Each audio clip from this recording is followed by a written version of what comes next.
और स्थानीय अदालत अजमेर दरगाह के सर्वे की मांग करती, याचिका पर केंद्र के अल्पसंख्यक मामलों के मंत्रालय, भारतीय पुरातत्व सर्वेक्षण और अजमेर दरगाह समिति को नोटिस जारी करती। दरगाह या शिव मंदिर के सवाल की सियासी चर्चा के बीच दिल्ली से निकलती चादर पर गौर करिए, जो पहली बार दिल्ली से अजमेर की दरगाह के लिए नहीं निकल रही।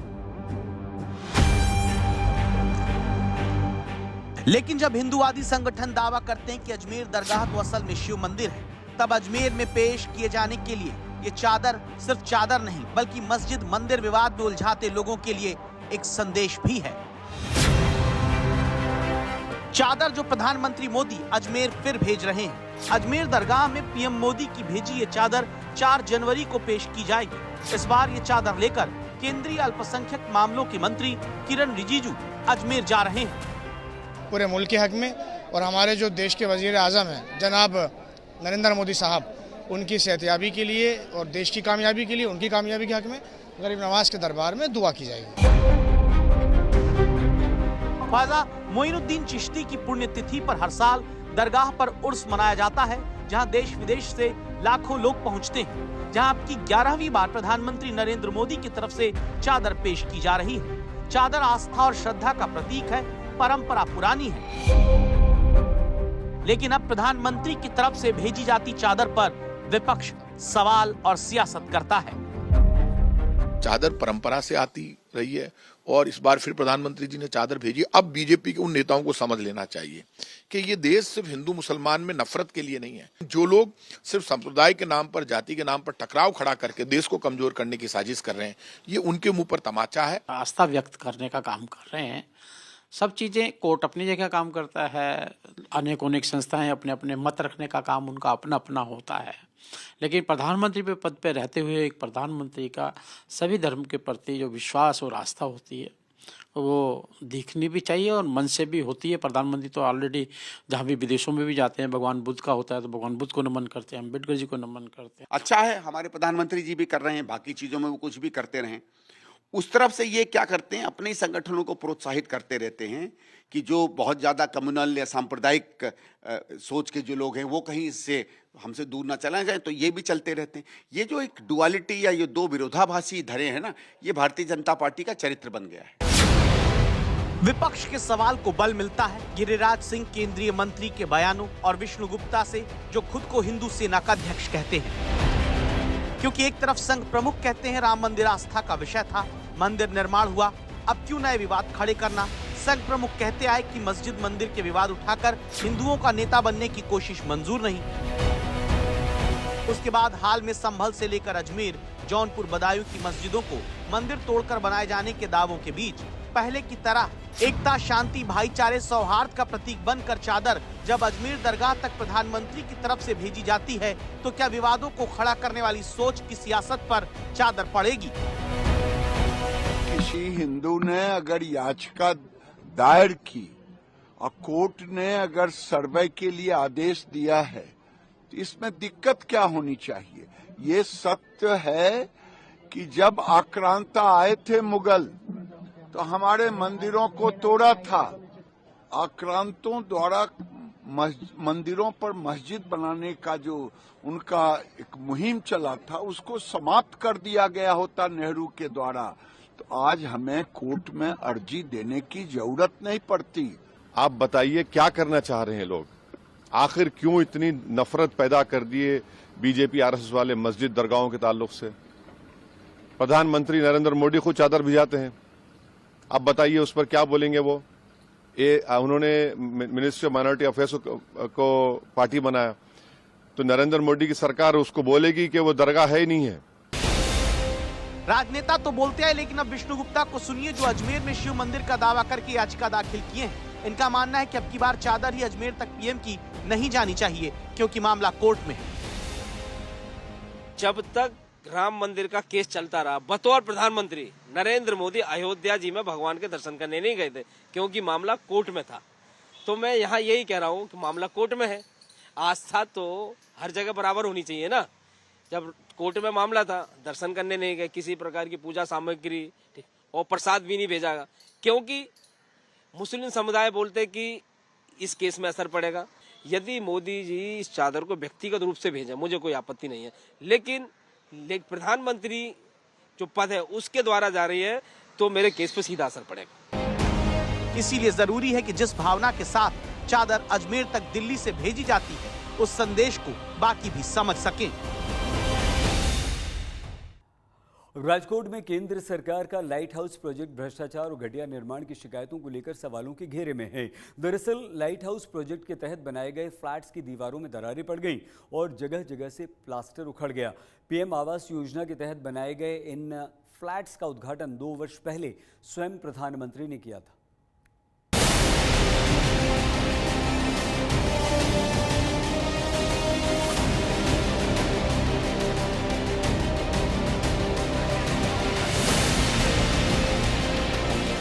ये है प्रधानमंत्री नरेंद्र मोदी का dream project light house project. Rajkot में 2 साल पहले प्रधानमंत्री शहरी आवास योजना के तहत ये शानदार फ्लैट्स बनाए गए थे।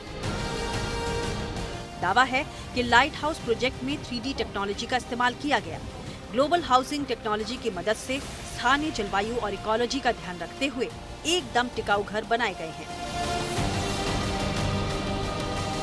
लेकिन 2 साल में ही प्रधानमंत्री नरेंद्र मोदी का ये ड्रीम प्रोजेक्ट सवालों के घेरे में है। आरोप है कि लाइट हाउस प्रोजेक्ट के लगभग सभी फ्लैट्स की दीवारों में सीलन आ गई है। छतों और दीवारों से प्लास्टर निकल रहा है। लोग कई बार आरएमसी में शिकायत कर चुके हैं, लेकिन उनकी समस्या का कोई सोल्यूशन नहीं हुआ। यहाँ पे जो मोदी साहब का जो ड्रीम प्रोजेक्ट है, जो हमने मकान बना के दिए मोदी साहब ने, बरोबर है, उसमें जो कामगिरी बताई गई है जो प्रोजेक्ट में, वो हमको कुछ मिला ही नहीं है। और यहाँ पे जो मकान में प्लास्टर जो सब कुछ किया हुआ है, सब खराब काम किया है। कुछ भी ऐसा ड्रीम प्रोजेक्ट जैसा है ही नहीं इधर। हमारे ये 1144 मकान है और सभी में कुछ न कुछ प्रॉब्लम है, सभी फ्लैट में। और पानी का तो बहुत ज्यादा है, घर में सारी जगह बह जाता है और उससे पूरा मकान हमारा तो सबका बिखर गया। राजकोट में लाइट हाउस प्रोजेक्ट के लाभार्थियों का कहना है कि प्रधानमंत्री मोदी ने गरीब और मध्यम वर्ग के लोगों के लिए घर का सपना देखा। उनके विजन की वजह से ही गरीबों को घर भी मिला, लेकिन जिनको लाइट हाउस प्रोजेक्ट बनाने का कॉन्ट्रैक्ट दिया गया, उसने बड़ा भ्रष्टाचार किया है। नरेंद्र मोदी जी ने जो ड्रीम प्रोजेक्ट बनाया है वो बहुत बेस्ट बना है, लेकिन कॉन्ट्रैक्टर ने जो पैसा खा के गफला किया है, भ्रष्टाचार किया है, उससे हम परेशान हैं। हमारा कुछ काम नहीं होता है और यहाँ पे सब लोग हैं जो मध्यम वर्ग के लोग रह रहे हैं, कोई बड़े आदमी नहीं रह रहा है। कंप्लेन कर करके थक जाते हैं, कंप्लेन करे, काम पे जाए, क्या करे कुछ पता नहीं चल रहा है। अब हमने एक आंदोलन उठाया, अब दिल्ली जाना है और कुछ नहीं। स्थानीय विधायक डॉक्टर दर्शिता शाह कहती हैं कि उनके पास अभी तक इस तरह की कोई शिकायत नहीं आई है। 1 साल पहले लाइट हाउस प्रोजेक्ट के लोगों ने कुछ शिकायतें की थी, जिनका समाधान कर दिया गया था। उनकी जो भी फरियाद और जो भी रजूआत मुझे आई थी, उन सभी का मैंने निराकरण कर दिया है। वहाँ अभी आप देख रहे हैं कि वहाँ आंगनवाड़ी भी चालू है, पानी के बोर रिचार्ज की भी सुविधा कर दी है और ड्रेनेज की समस्या का भी समाधान हो गया है। और कम्युनिटी हॉल का जो उनका प्रश्न था, उनके बारे में भी मैंने म्यूनिसिपल कमिश्नर से उस बारे में भी वो रजूआत कर दी है। उसके बाद उन लोगों की मुझसे कोई रजूआत आई हुई नहीं है। राजकोट के लाइट हाउस प्रोजेक्ट में 1144 फ्लैट्स बनाए गए थे, जिन्हें गरीब लाभार्थियों को 3,40,000 रुपए की मामूली कीमत में आवंटित कर दिया गया। सामान्य तौर पर इस तरह के फ्लैट्स में 15 साल बाद इस तरह की समस्याएं देखने को मिलती हैं, लेकिन लाइट हाउस प्रोजेक्ट में निर्माण के 2 साल में ही ऐसा हाल है। इसलिए प्रोजेक्ट का टेंडर लेने वाली श्रीमाली कंस्ट्रक्शन एजेंसी पर भ्रष्टाचार के आरोप लग रहे हैं।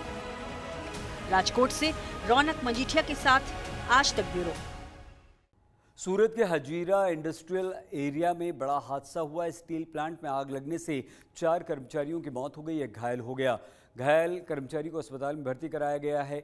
यह हादसा कैसा हुआ, इसकी जांच चल रही है। इस बीच पीड़ित परिवारों ने कंपनी और मैनेजमेंट पर गंभीर आरोप लगा दिए हैं। सूरत के हजीरा इंडस्ट्रियल एरिया में बड़ा हादसा हुआ। स्टील प्लांट में आग लगने से 4 कर्मचारियों की मौत हो गई, एक घायल हो गया। घायल कर्मचारी को अस्पताल में भर्ती कराया गया है। यह हादसा कैसा हुआ, इसकी जांच चल रही है। इस बीच पीड़ित परिवारों ने कंपनी और मैनेजमेंट पर गंभीर आरोप लगा दिए हैं।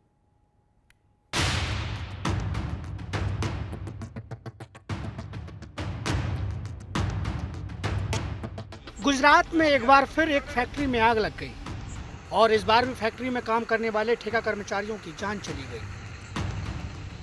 यह हादसा सूरत के हजीरा में AMNS कंपनी के प्लांट में हुआ। फैक्ट्री के जिस प्लांट में आग लगी वहां लिक्विड मेटल बनाने की प्रक्रिया होती है। आग 2 एयर प्लेटफॉर्म से शुरू होकर लिफ्ट तक पहुंच गई। इससे लिफ्ट पर काम कर रहे सुपरवाइजर समेत 4 कर्मचारी बुरी तरह झुलस गए और उनकी मौके पर ही मौत हो गई, जबकि एक कर्मचारी को इलाज के लिए अस्पताल में भर्ती कराया गया है। ये AMNS में हमारा 4 आदमी लोग काम कर रहे थे। वहाँ पे हम बाहर हमको कुछ पता नहीं, लेकिन ऐसा पता चला उधर ब्लास्ट हुआ है और हमारे जो 4 आदमी थे उसमें ट्रैप हो गए थे करके, ये हमको पता चला। उनकी डेथ हो गई? अब कंफर्म नहीं, अभी 3 बॉडी आए ऐसा बोल रहे हैं यहाँ पे। चौथा कौन है, क्योंकि मेन उनका कोई AMNS का आदमी इधर कोई है नहीं। उनको बुलाओ इधर, कोई जो साइट वाला उधर होना चाहिए ना कोई। हमको कैसे पता? हम सब लोग बाहर से, हम लोग सब इधर खड़े हैं। हमारे एम्प्लॉई है, हमारे चारों हमारे एम्प्लॉई है। अच्छा, आपका कॉन्ट्रैक्ट चलता है? हाँ, हमारा कॉन्ट्रैक्ट चलता है। और हम क्या, उन लोग का परमिट ले, सब परमिशन सब हमारा आदमी सब परमिट लेके ही काम करता है। हादसे की सूचना मिलने के बाद मृतकों के परिजन देर रात सिविल अस्पताल पहुंच गए। उनका आरोप है कि कंपनी की ओर से घटना को छुपाने की कोशिश की गई है, इसीलिए कंपनी ने स्थानीय दमकल विभाग को भी इसकी सूचना नहीं दी, बल्कि अपने स्तर पर ही आग बुझाने का प्रयास किया। ये 6 बजे घर पे आया है नहीं, तो उनके घर वाले ने फ़ोन किया। फ़ोन करते फ़ोन नहीं उठा रहे, तो हमने बोला चलो भाई ट्रैफिक में फंसा होगा, तो 6:30 बजे किया है। 6:30 बजे भी कोई ये नहीं आ रहा है। 6:30 के बाद भी 7 बजे तक हमने वेट किया है, भाई आज क्यों नहीं आया है। तो फिर जिसके अंडर में काम करते उन लोगों से कांटेक्ट करने की कोशिश की उनके घर वाले ने। उसके बाद उसे कॉन्ट्रैक्टर का फ़ोन आया है उनके घर पे कि भाई ऐसा प्रॉब्लम हो गया है, सिविल में लेके गया है, एक्सीडेंट हो गया है। तो हम लोग SR कंपनी के पास गेट पे गए, तो उधर से तो कुछ हम लोग तो अंदर काम करते हैं तो इसको आने नहीं दिया। कंपनी की तरफ से कहा गया है कि हादसे के बाद इमरजेंसी प्रोटोकॉल लागू कर घटनास्थल को सील कर दिया गया है। फिलहाल पुलिस ने पूरे मामले की जाँच शुरू कर दी है। शाम को हजीरा की AMNS जो कंपनी है उसमें शाम को 6 बजे के आसपास उनका कोरेक्स 2 प्लांट है, उसमें रॉ मटेरियल की गर्म ट्यूब है जिसमें रॉ मटेरियल और कोयला मिक्स होता है। वो ट्यूब फट गई तो पास में लिफ्ट में 4 लोग मौजूद थे। ये नाम जो है वो संभावित नाम है, अभी DNA के बाद में इनकी पुष्टि होना बाकी है। अभी डेड बॉडीज़ हैं उनको सिविल हॉस्पिटल के PM रूम में रखा गया है और फॉरेंसिक PM के लिए रिक्वेस्ट किया गया है जो कि मॉर्निंग में होगा और DNA लेके और बाद में इनकी पहचान की पुष्टि हो सकेगी, उसके बाद में आगे की कार्यवाही की जाएगी। अभी हजीरा पुलिस स्टेशन में हमने एक AD दाखिल की है और आगे का जो इन्वेस्टिगेशन है वो हम चालू रखेंगे। हादसा मंगलवार को यूनिट बंद होने के बाद दोबारा चालू करते समय हुआ था। फिलहाल बताया जा रहा है कि कोरेक्स प्लांट में खराबी की वजह से यह हादसा हुआ है। हालांकि हादसे के लिए कौन जिम्मेदार है ये जांच के बाद ही साफ हो पाएगा। सूरत से संजय सिंह राठौर के साथ आज तक ब्यूरो। जूनागढ़ में एक परिवार ने अंगदान करके बड़ी मिसाल पेश की। दरअसल 43 वर्षीय शीलाबेन झांझरिया का ब्रेन डेड हो गया था। उन्हें अस्पताल में वेंटिलेटर पर रखा गया था, लेकिन बचने की शीलाबेन की कोई संभावना नहीं थी। इसके बाद घरवालों ने शीलाबेन के अंगदान करने का निर्णय लिया। शीलाबेन के फेफड़े, दिल, आंखें, किडनी, लीवर जैसे 7 अंग दान कर दिए। अब इन 7 अंगों से 7 नए लोगों को जिंदगी मिल जाएगी। अभी कल और परसों हमारे यहाँ एक पेशेंट आया था, 43 ईयर फीमेल शीलाबेन उमेश भाई चाचड़िया, जिनको पोस्टीरियर सर्कुलेशन जो मगज का पिछला हिस्सा है उनमें बड़ा सा स्ट्रोक हुआ था, मतलब पैरालिसिस आया था। उसकी वजह से उनकी कंडीशन काफी बिगड़ी हुई थी और बिगड़ती जा रही थी। न्यूरो सर्जन, न्यूरो फिजिशियन सभी का ओपिनियन हुआ था और बाद में कल शाम को 7 बजे उनके ब्रेन की साइड से रिस्पॉन्स आना बंद हो गया, जिसको हम ब्रेन स्टेम डेथ बोल सकते हैं। तो उसके बाद उनके रिलेटिव को हमने बोला था कि आ कंडीशन में हम लोग ऑर्गन डोनेशन कर सकते हैं। जो पेशेंट है उनके सगे भाई का भी जो किडनी ट्रांसप्लांट हुआ था उनकी मदर ने ही दिया हुआ था, तो उनके रिलेटिव को पहले से ही पता था कि ऐसा ऑप्शन है कि ऑर्गन डोनेशन कर सकते हैं। तो उन लोगों ने तुरंत ही एक्सेप्ट किया कि हम लोगों को ऑर्गन डोनेट करना है। खबर गुजरात के 2 IIT इंजीनियर्स की, जिन्होंने लीक से हटकर नया कुछ करने की ठानी और उसे कर दिखाया। असल में नीरज और मानसी दोनों इंजीनियर्स ने मिलकर बच्चों के लिए स्पेशल खिलौने बनाने वाली स्टार्टअप कंपनी की शुरुआत की। ये खिलौने साइंस, टेक्नोलॉजी, इंजीनियरिंग, मैथमेटिक्स के रूल्स को ध्यान में रखकर बनाए गए।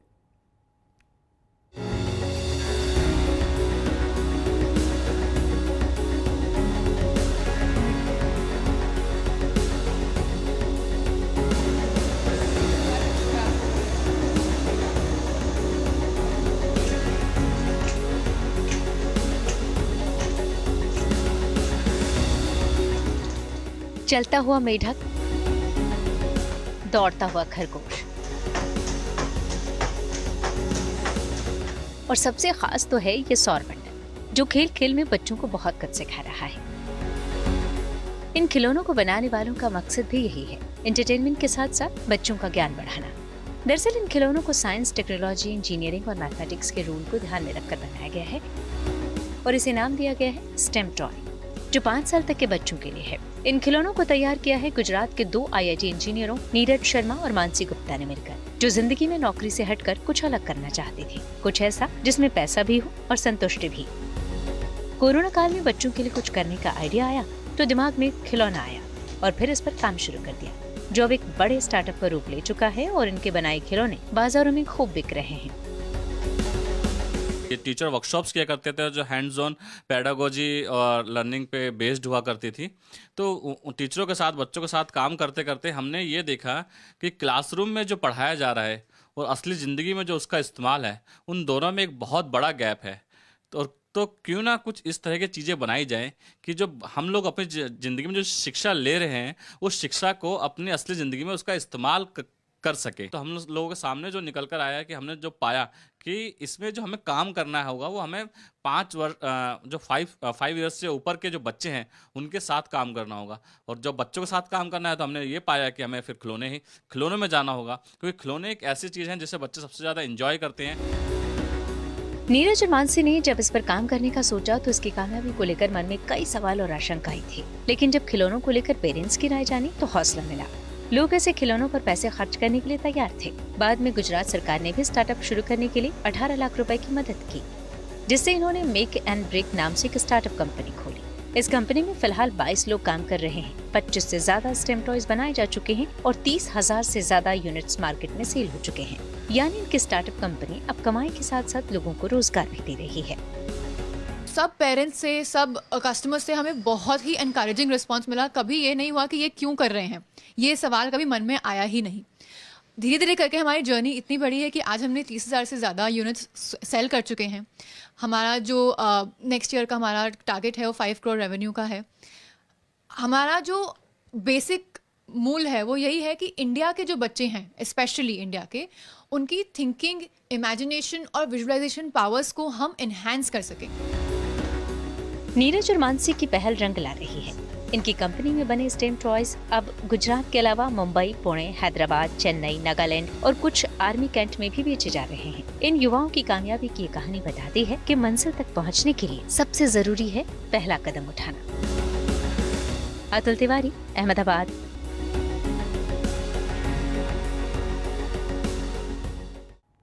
आज तक गुजरात में आज के लिए बस इतना ही। आप प्लीज़ अपना बहुत ख्याल रखिएगा। देखते रहिए आज तक।